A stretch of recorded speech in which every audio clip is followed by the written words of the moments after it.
My neighbor stole my gas every week, so I filled the can with piss and destroyed his car and life. You walk into a yard that looks ordinary at first. The lawn is mowed in stripes. The grill sits where it always sits. The plastic 5-gallon can rests on the patio like a small, unremarkable sentinel. And yet, there's a tension in the air you can taste, a quiet irritation that's become a steady burn. You know the sensation, someone else sliding their hands into your life and taking what they want, as if what's yours is merely communal. It starts small, a borrowed cup of sugar here, a dropped-off package there, until it isn't small at all. In your case, it was gas.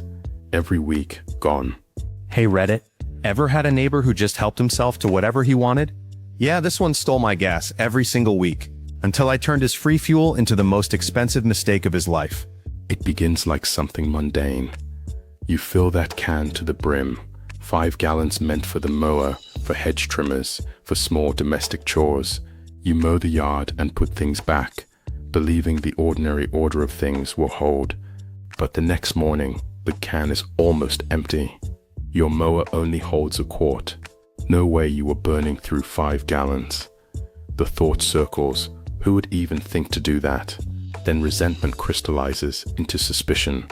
You feel a prickling curiosity and decide to prove to yourself, if not to the world, that you're not losing your mind. You rig a cheap webcam with motion detection because you're not a brave vigilante, just someone tired of being taken advantage of. 5 minutes after you walk out to get coffee, you get the footage.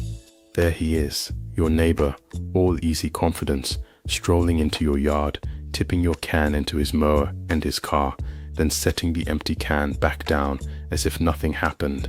He moves like there's a right to your things that you somehow missed in the fine print of community living. You don't call him out, you do something else.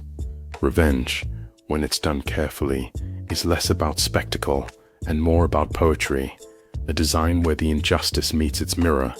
For a week, you play a quiet, repetitive role in a private experiment. Every time nature calls, you walk outside and add a little to the can.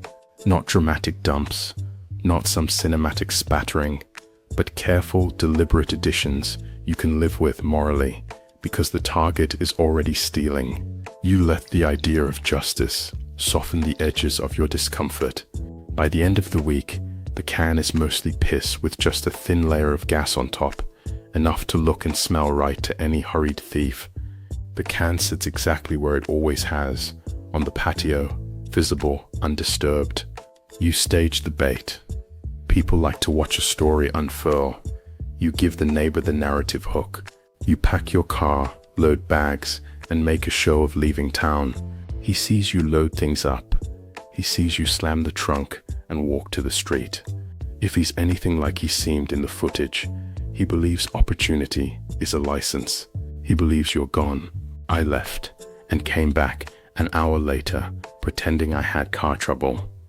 There he was, in his front yard, yanking the lawnmower cord like his life depended on it. Face bright red, cursing. The mower wouldn't start. He gave up, poured the rest into his car, and drove off. You watch from a distance as the routine plays out. He's red-faced, angry at the machine, at his luck, at whatever private calculus made him think this was permissible. When appliances and engines fail, people get reflexive. They lash out at the thing closest to blame. He shoves, kicks, and finally, resigned, he empties the can into his car's tank. You hold your breath and let a small smile cross your lips. It's petty, yes. It's satisfying, yes. 2 blocks later, his car dies completely. Smoke, steam, total breakdown on the side of the road. If karma's justice gave you chills, you already know what to do. Hit that like button, drop a comment, share this with someone who needs to see it, and subscribe to Karma Tales Anon. The next story is darker.